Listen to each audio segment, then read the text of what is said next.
ओम शांति। 16 जून 2021। बाबा के महावाक्य। मीठे बच्चे, तुम्हारे पास अविनाशी ज्ञान रत्नों का अथाह खजाना है। तुम उसका दान करो। तुम्हारे दर से कोई भी वापस नहीं जाना चाहिए। प्रश्न: सर्व संबंधों की सैकरीन बाप अपने बच्चों को कौन सी श्रीमत देते हैं? उत्तर: मीठे बच्चे, अपना बुद्धि योग सब तरफ से हटाएं, एक मुझे याद करते रहो। दुनिया की कोई भी वस्तु, मित्र, संबंधी आदि याद ना आए, क्योंकि इस समय सब दुख देने वाले हैं। विश्व का मालिक बनना है तो ज़रूर 63 जन्मों का हिसाब किताब चुकतू करने की मेहनत करनी पड़े। सब कुछ भूल अशरीरी बनो, तब हिसाब किताब चुकतू हो। मैं सर्व संबंधों की सैकरीन हूँ। ओम शांति। बाप दादा बच्चों से पूछते हैं कि किसकी याद में बैठे हो? शिव बाबा की। बुलंद आवाज़ में कहना चाहिए, शिव बाबा की याद में बैठे हैं। तुम बच्चे अर्थात आत्माओं का कनेक्शन है शिव बाबा से। तुम शिव बाबा के बनते हो इन द्वारा, क्योंकि शिव बाबा इनके द्वारा ही मिलते हैं। यह बीच में दलाल भी कहा जाता है। तुम्हारा दलाल से कोई कनेक्शन नहीं है, यह तो सिर्फ बीच में मार्फत है। लेन देन का सबका हिसाब किताब बाप से होना है, इनसे नहीं। इनका भी लेन देन बाप से है। यह भी उस बाप को कहते हैं, बाबा मेरा सब कुछ आपका है। तुम्हें भी एक तो निश्चय ये है कि हम आत्मा है, और दूसरा ये भी निश्चय है कि हम आत्माएं अभी परम पिता परमात्मा से वर्षा ले रहे हैं। मनसा वाचा कर्मणा, तन मन धन से हम शिव बाबा के मददगार बनते हैं। ये सब कुछ शिव बाबा को अर्पण किया हुआ है। फिर शिव बाबा डायरेक्शन देते हैं, ऐसे ऐसे ये करो।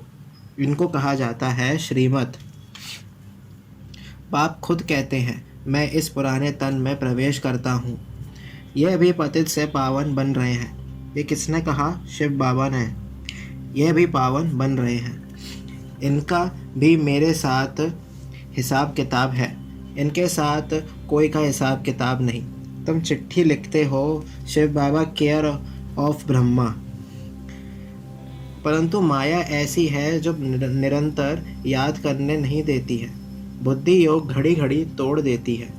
अगर यही पक्का पुरुषार्थ करेंगे तो फिर दूसरा सब कुछ भूल जाएगा, शरीर भी भूल जाएगा। यह शरीर होगा, परंतु आत्मा को इन सब चीज़ों से नफरत होगी। यह अवस्था जमाने की प्रैक्टिस करनी होती है। अंत में हमको अपना शरीर भी याद ना पड़े। बाप कहते हैं, अपने को अशरीरी समझ मुझ बाप को याद करो। मैं सदैव अशरीरी हूँ। तुम भी अशरीरी थे, फिर तुमने पार्ट बजाया, अभी फिर तुमको पार्ट बजाना है। यह मेहनत है। विश्व का मालिक बनना कोई कम बात है क्या? मनुष्य ही विश्व का मालिक बन सकता है। यह देवताएं भी मनुष्य हैं, परंतु इनको देवी गुण वाले देवता कहा जाता है। लक्ष्मी नारायण विश्व के मालिक थे। इन्हों को अपने बच्चे होंगे, वही उनको माँ बाप मानेंगे। परंतु आजकल मनुष्य अंधश्रद्धा से इन लक्ष्मी नारायण को तुम्हें माताश पिता कहते हैं। वास्तव में ये महिमा है शिव बाबा की। देवताओं की महिमा गाते हैं, आप सर्वगुण संपन्न, परंतु उन्हों की पूजा क्यों करते हैं ये किसको पता नहीं है। अभी तुम ऐसी महिमा नहीं गाएंगे कि तुम माता पिता। हाँ, तुम जानते हो शिव बाबा वह निराकार परमपिता परमात्मा है। उनसे ही सुख घनेरे मिलते हैं। बाकी जो भी संबंधी आते हैं उनसे दुख ही मिलता है। यह तो एक सैकरीन है जिससे सर्व संबंध की रचना मिलती है। इसलिए बाप कहते हैं, मामा काका चाचा आदि सब से बुद्धि योग हटाएं, माँ में कम याद करो। तुम गाते भी हो, दुख हरता सुख करता, सर्व का सदगति दाता एक ही है, वही हमारा सब कुछ है। लौकिक बाप से भी दुख मिलता है, बाकी टीचर है जो किसको दुख नहीं देते। टीचर पास जाकर पढ़ने से तुम शरीर निर्वाह करते हो। हुनर सिखाने वाले भी होते हैं, वह सब अल्पकाल के लिए टीचिंग करते हैं। भक्ति में भी महिमा एक राम अथवा परम पिता परमात्मा की ही करते हैं। उनको ही याद करते हैं। वास्तव में भक्ति भी एक की ही करनी है, वह एक ही तुमको पूज्य बनाते हैं। तुम पहले पहले एक शिव बाबा की पूजा करते हो, उनको सतो प्रधान भक्ति कहा जाता है। फिर आत्मा भी सतो प्रधान से सतो रजो तमो बनती है। तुम समझते हो हम पुजारी बनते हैं। तुम पहले एक शिव की ही पूजा करते हो, फिर कलाएं कमती होती जाती हैं।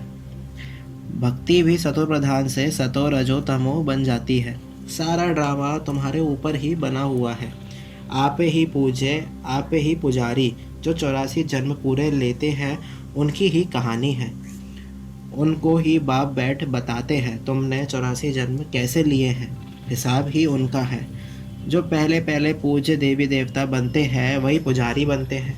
बाप कहते हैं मैं कल्प कल्प आकर तुमको पढ़ाता हूँ और देवी देवता धर्म की स्थापना करता हूँ, राजयोग सिखाता हूँ। गीता में भूल से कृष्ण भगवानुवाच लिख दिया है। भगवान तो एक ही होता है। वह तो कहते हैं ठिक्कर भित्तर कर्ण कर्ण में परमात्मा है, परंतु ऐसे तो हो नहीं सकता। भगवान की तो महिमा अपरंपार है। कहते हैं हे बाबा तुम्हारी गति मत न्यारी, अर्थात तुम्हारी जो श्रीमत मिलती है वह सबसे न्यारी है। बाप को कहते ही है गति सदगति दाता परमपिता परमात्मा, तो बुद्धि ऊपर में जाती है। दुख के टाइम उनकी ही याद आती है। अगर राम सीता बुद्धि में हो फिर तो सारा रामायण बुद्धि में आ जाए। तुम तो पुकारते ही हो उस एक बाप को। सिवाय एक बाप के कोई भी साकारी मनुष्य व आकारी देवता से बुद्धि नहीं लगानी है। पतित पावन है ही एक बाप। कोई भी सत्संग में जाकर यही गाते हैं, पतित पावन सीताराम अर्थ कुछ नहीं। यह सब है भक्ति मार्ग का गायन। सब रावण की जेल में है, भक्ति मार्ग में बहुत भटकते हैं। यहाँ भटकने की कोई बात नहीं।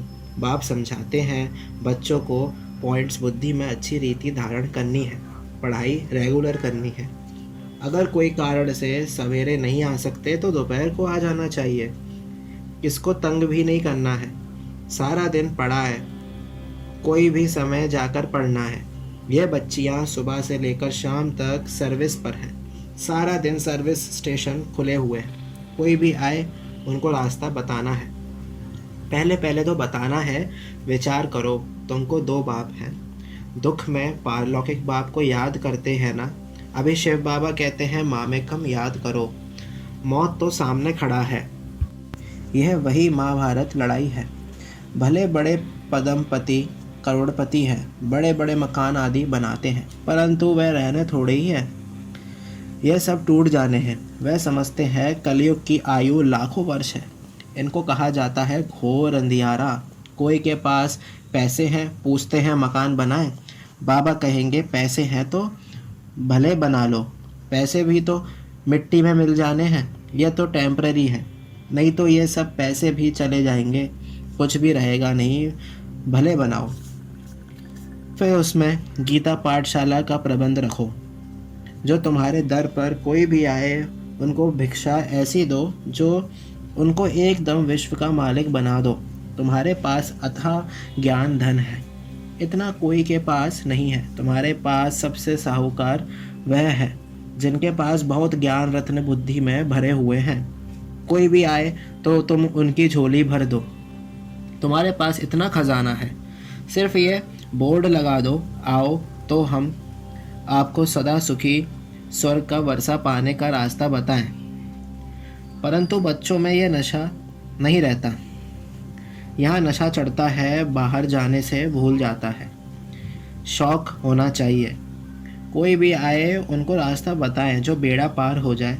तुम्हारे पास बहुत भारी धन है। कोई भी भिखारी आए व लखपति आए तो तुम उनको भी बहुत रत्न दे सकते हो। बाबा यहाँ नशा चढ़ाता है, फिर सोडा वाटर हो जाता है।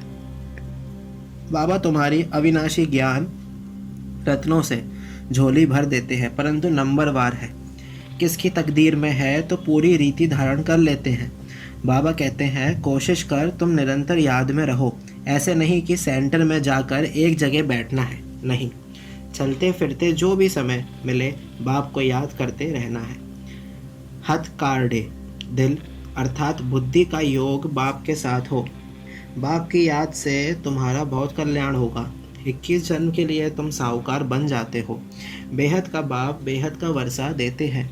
भारत स्वर्ग था, अब नरक है। बाप कहते हैं, अब मुझे याद करो तो तुम्हारी आत्मा सतो प्रधान बन जाएगी। बाप को याद करेंगे तो नशा चढ़ेगा। हमारे जैसा धनवान सृष्टि में कोई नहीं है। बाप ही याद नहीं होगा तो धन कहाँ से आएगा।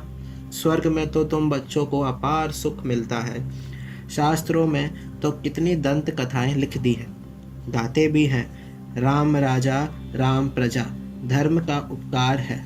फिर कहते हैं राम की सीता चुराई गई, बंदरों की सेना ली। आगे खुद भी पढ़ते थे, कुछ भी समझते नहीं थे। अब कितना समझ में आता है, कितनी वंडरफुल बातें लिखी हैं। बाप कहते हैं, मुझे प्रकृति का आधार लेना पड़ता है।